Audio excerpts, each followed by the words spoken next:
સાચી છે।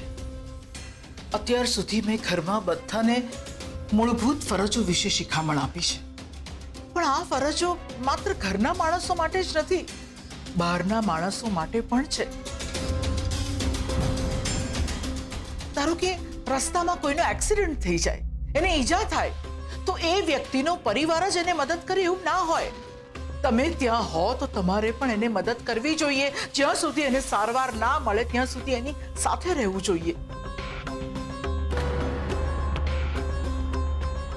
બસ એ જ વાત છે।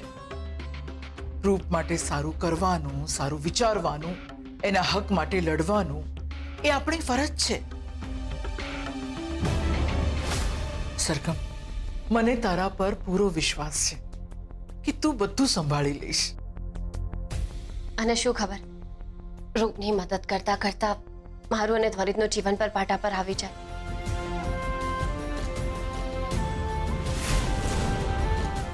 આ અમારા બંનેના જીવનની એક નાનકડી નવી શરૂઆત છે। એમાં અમને તમારો સાથ અને પ્રેમ જોઈએ છે, તમારા આશીર્વાદની જરૂર છે।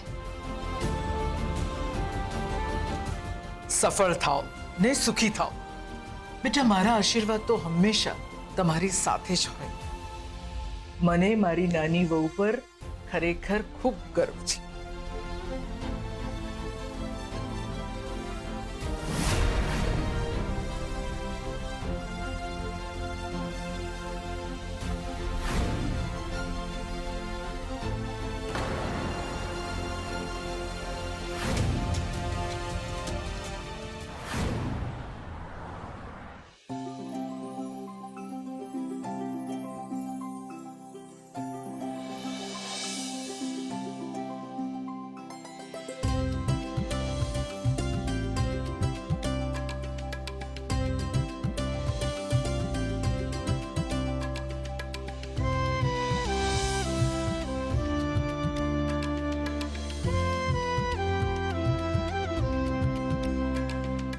હા જો,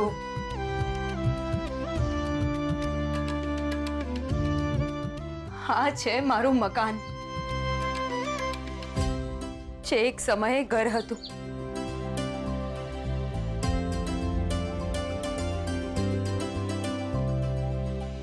અહીંયા મારા બાપુ, મારી દીદી અને મારી માં રહેતા હતા, પણ હવે અહીંયા માત્ર 4 દિવાલ છે।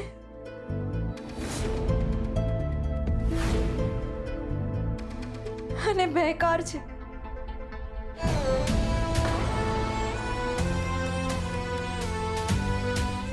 રૂપ, જીવનના પુસ્તકનું એક પાનું કસોટીમાં નીકળે, એનો અર્થ એ નથી કે આખું જીવન જ કસોટીમય છે। પહેલા તારી સાથે કોઈ નહોતું, પણ હવે અમે બંને તારી સાથે છીએ। આપણે સાથે મળીને આ ખંડેરને પાછું ઘર બનાવીશું। તું હિંમત ના હાર। ચાલ, અમને તારી જમીને લઈ જા, તારું ખેતર બતાવ।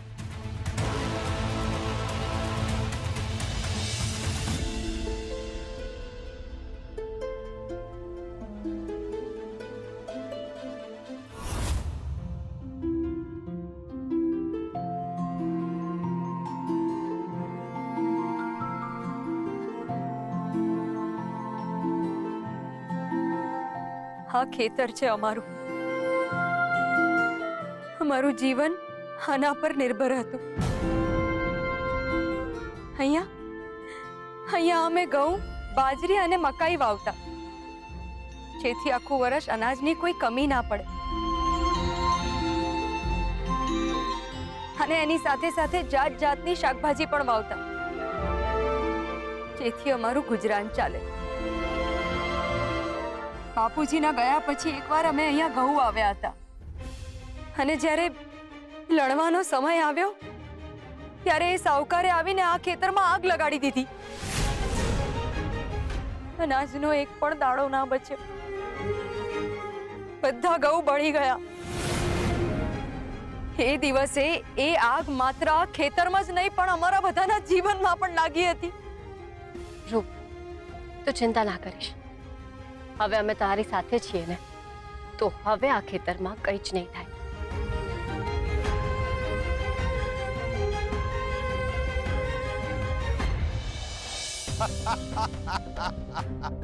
વાહ,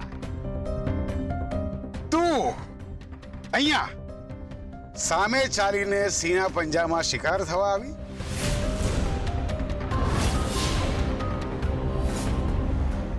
કે સારું થયું અમારે તને શોધવી મટી. તમને દેખાતું નથી લાગતું કે આ વખતે એકલી નહીં, એની સાથે અમે પણ છીએ. અમે એની સાથે છીએ.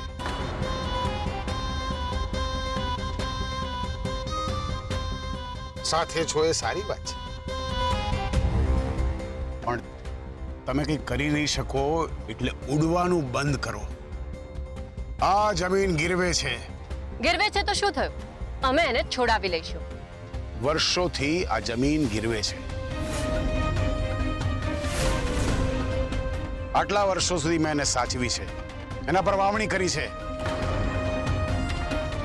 કોઈ વોચમેન બંગલાની સંભાળ રાખે તો એનો માલિક નથી થઈ જતો. એવી જ રીતે તમે આ જમીનની સંભાળ રાખી તો તમે એના માલિક નથી થઈ ગયા. અને આ જમીન ગીરવે છે તો શું થયું? અમે એને છોડાવી લઈશું. એમ કેવી રીતે? એ તમારે જાણવાની જરૂર નથી. તમે બસ અમને 2 મહિનાનો સમય આપો. 2 મહિના? 2 મહિનામાં 60 દિવસ હોય. આ 60 દિવસની અંદર કંઈ પણ થઈ શકે.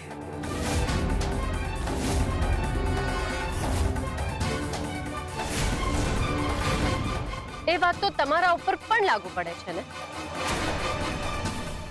એટલે તમે અમારા 60 દિવસની ચિંતા ના કરો અને ગણતરી કરો. આ જમીન આજે જે તમારા હાથમાં છે ને એ અમારી થઈને રહેશે. જો જય શ્રી કૃષ્ણ. જય શ્રી કૃષ્ણ.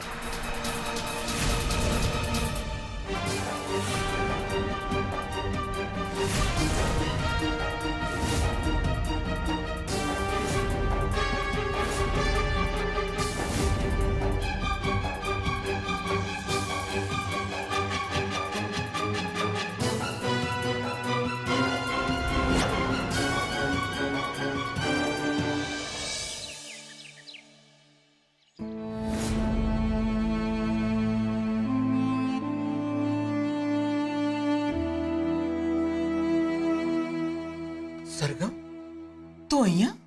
હા મોટી બાપ, આજો હું તમારા માટે શું લઈને આવી. શું? તમારી બીમારી માટેની દવા.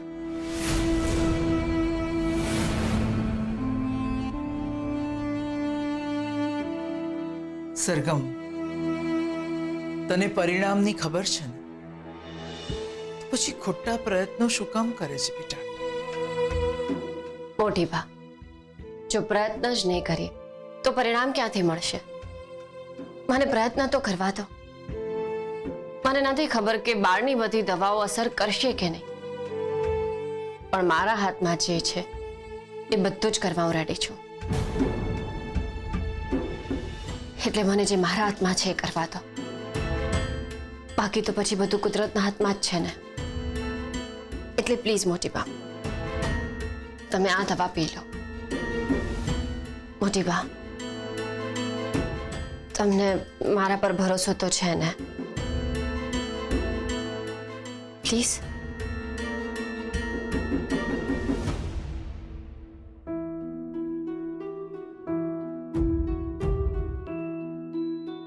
હું જાણું છું મોટી બા કે અલ્ઝાઇમરની કોઈ દવા નથી, પણ તેમ છતાંય હું શોધીશ, વાંચીશ, રિસર્ચ કરીશ, પણ છેલ્લી ઘડી સુધી આશા તો નહીં જ છોડું. મને વિશ્વાસ છે કે કંઈક તો પરિણામ આવશે જ.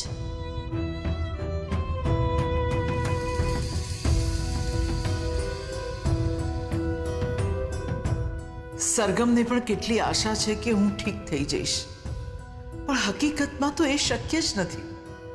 ક્યારેક તો એમ લાગે છે કે સરગમ માત્ર આ ઘરની નાની વહુ જ નહીં, પણ આ ઘર માટે વરદાન છે.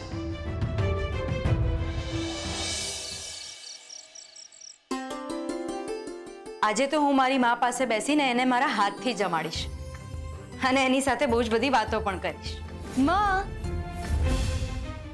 માં ક્યાં જતી રહી? માં ક્યાં છે તું? માં, સરગમ દીદી, સરગમ દીદી, સરગમ દીદી, જલ્દી દરવાજો ખોલો. સરગમ દીદી, મારી માં ક્યાંક જતી રહી છે. સરગમ દીદી, જલ્દી દરવાજો ખોલો. સરગમ દીદી.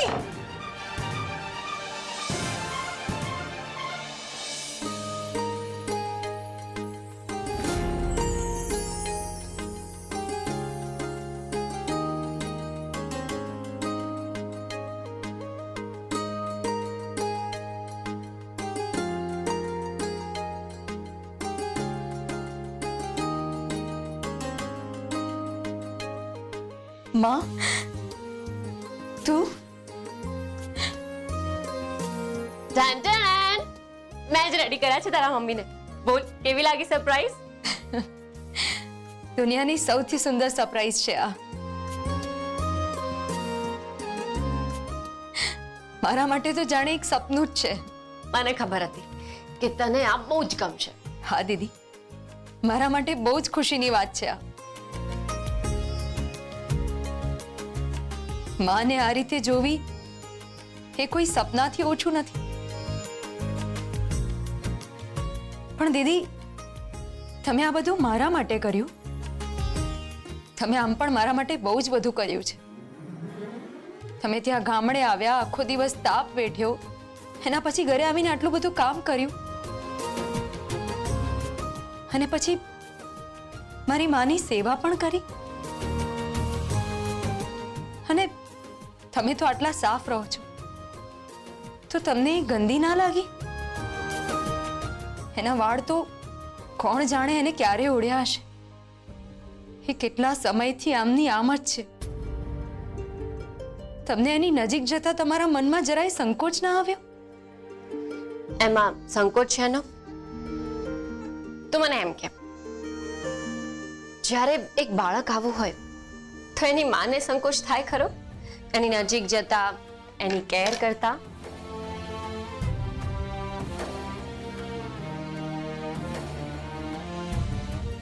એક મા માટે તો બાળક ગમે તેવું હોય, માના મનમાં એના માટે હંમેશા પ્રેમ જ હોય છે. બસ તો પછી એક બાળકને પણ એની માં ગમે તેવી હોય પણ ક્યારેય સંકોચ નથી થતો. એ માં માટે ક્યારેય નફરત નથી હોતી. અને માં બનવાની પહેલી પરીક્ષા જે છે કે બાળક જેવું હોય ને એવો એનો સ્વીકાર કરવો. તો એવું સમજી લે કે આ મારી માં બનવાની પરીક્ષાનો પ્રથમ પડાવ છે. જ્યારે એક સ્ત્રી માં બનવાનો વિચાર કરે છે ને, તો સૌથી પહેલા એને પ્રેમ, કરુણા અને સેવા ભાવ લાવવો પડે છે. અને હું તો ડોક્ટર છું, એટલે મારામાં તો પહેલેથી જ એ ભાવ છે. દીદી, જો તમને ખોટું ના લાગે તો એક વાત પૂછું? હા, બોલ ને. અત્યારે આમાંય બહુ જ બધું ચાલી રહ્યું છે ઘરમાં, તો મારું માનવું એવું છે કે તમે આ સાવકાર સામે લડવાનું રહેવા દો. આ ખેતર વિશે બધું જવા દો. પણ શું કામ? એ ખેતર તારું છે રૂપ. તું હિંમત કેવી રીતે હારી શકે? દીદી, વાત હિંમતની નથી, વાત સમયની છે. અત્યારે આમ પણ બહુ જ બધું ચાલી રહ્યું છે. એક તરફ મોટી બાનું ધ્યાન રાખવાનું છે, એક તરફ આ પ્રેગ્નન્સી, એક તરફ મારી માં.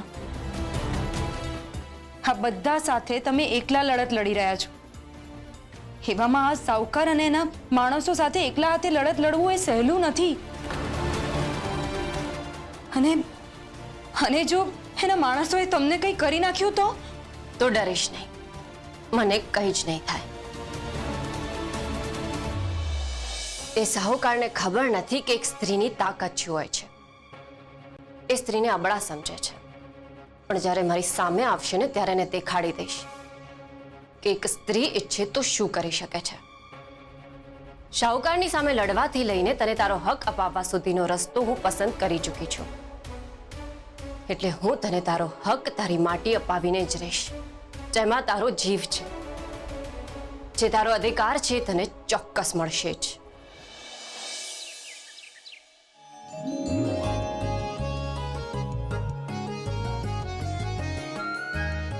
મને આટલી ખુશી થાય છે તો વિચારો સરગમ દીદીને કેટલી ખુશી થશે.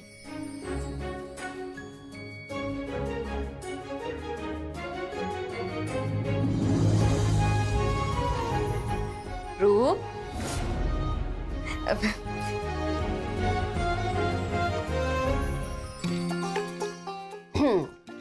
એ શું હતું? કઈ નહીં દીદી, હું તો બસ જોતી હતી કે બાળક જ્યારે ગર્ભમાં મોટું થતું હશે ત્યારે હું કેવી લાગીશ. સ્ત્રીનો એ શણગાર જેને સચવા માટે આતુરતાથી રાહ જોતી હોય છે. તમે ઢીલા કેમ પડી ગયા દીદી? હું ઢીલી નથી પડી, ઉપરથી હું તો બહુ જ ખુશ છું. પણ બસ મને તારી ચિંતા થાય છે. શેની ચિંતા દીદી? મને એવું થાય છે કે આ બધામાં તને કઈ નુકસાન ના થઈ જાય. મને શું નુકસાન થવાનું? તારી ઉંમર હજુ નાની છે ને, એટલે મને એમ થાય છે કે તું આ બધું કેવી રીતે મેનેજ કરીશ. દીદી, મારી માં કહેતી હતી કે જ્યારે મારી દીદી એના પેટમાં હતી ને ત્યારે તો એ માત્ર 19 વર્ષની જ હતી, તો હું તો એના કરતા બહુ જ મોટી છું. છે પણ એટલી પણ મોટી નથી. રૂપ, તું ખરેખર આ બધા માટે તૈયાર તો છે ને? હજુ પણ વિચાર કરી લે, કારણ કે તારો એક નિર્ણય તારી આખી જિંદગી ફેરવી નાખશે.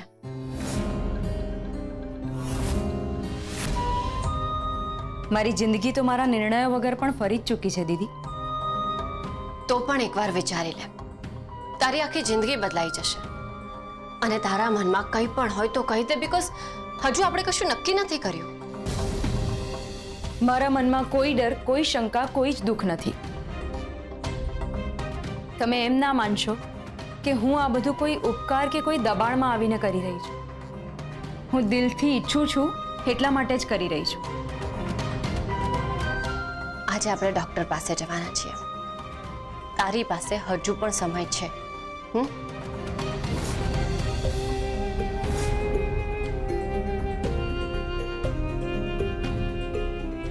મારું મન અને હું બંને તૈયાર છે, એટલે હવે વિચારવાની કોઈ જ જરૂર નથી. જરૂરી છે ધ્વનિત. રૂપ ભલે તૈયાર હોય, પણ આપણું બાળક કોઈ બીજાની કુખમાં ઉછરે ત્યારે બહુ જ તકલીફ પડતી હોય છે. બાળક ભલે તમારું હશે, પણ લોહી રૂપનું છે. એટલે તારા મનમાં કોઈ ડર કે આશંકા ના હોવી જોઈએ. એટલે ફરી એકવાર વિચાર કરી લેજે તું. કંઈ જ વિચારવાની જરૂર નથી.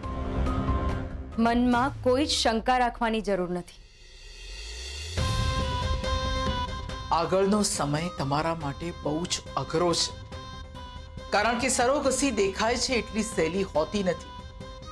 તમારું બાળક કોઈ બીજાની કુખમાં ઉછરે એ બહુ જ મોટી ઘટના છે ધ્વનિત, જે આગળ જતા સરગમને તોડી નાખશે.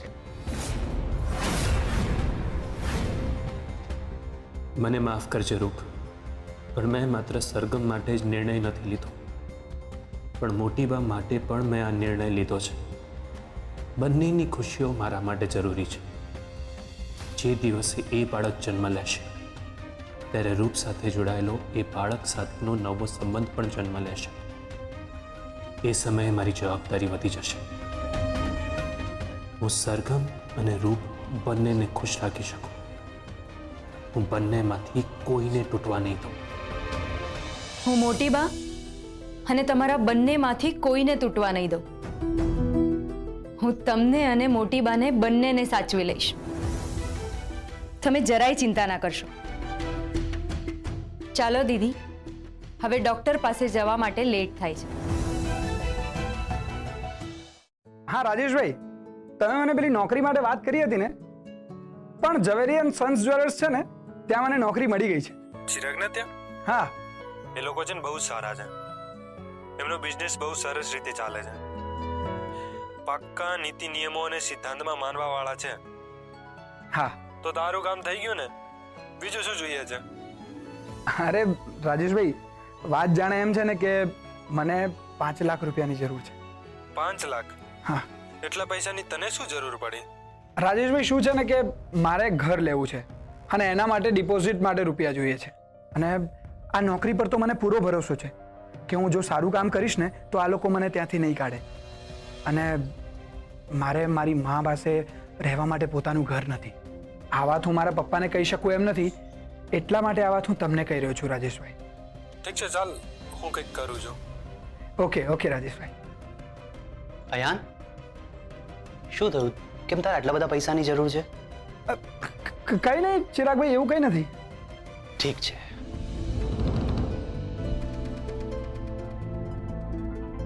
પહેલા જ આ લોકોએ મને નોકરી આપીને મારી પર બહુ મોટો ઉપકાર કર્યો છે અને કદાચ એ નોકરી મારી લાયકાત કરતાં પણ વિશેષ છે.